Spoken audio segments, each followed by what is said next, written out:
The European Union, also known as the EU, has accepted the Ukraine's application to the bloc in principle. But despite the support from other members of the European Union, the recent invasion by Russia could delay the process by several years. Let us not forget how Poland became part of the European Union.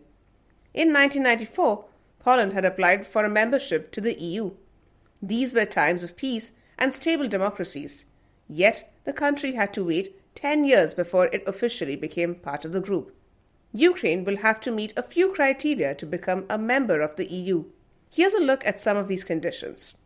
Any applicant country has to respect human dignity, freedom, democracy, equality, and the rule of law, human rights, including the rights of persons belonging to minorities, a pluralistic society, and support non-discrimination, tolerance, justice, solidarity, and equality between men and women.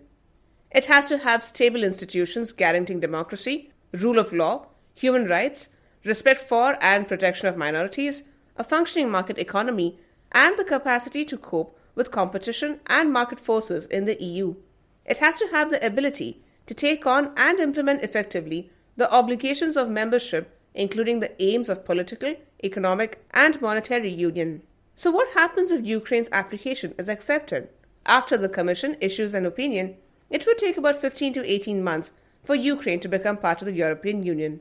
But senior EU officials say that it can be accelerated if there is political will. If all EU governments vote unanimously in favor, Ukraine will get the status of candidate country. As a candidate country, Ukraine will start negotiations on aligning its laws with the legal framework of the EU. These laws are divided into 35 chapters. There can be transitional arrangements on whether how some rules can be introduced gradually to give the accession country time to adapt.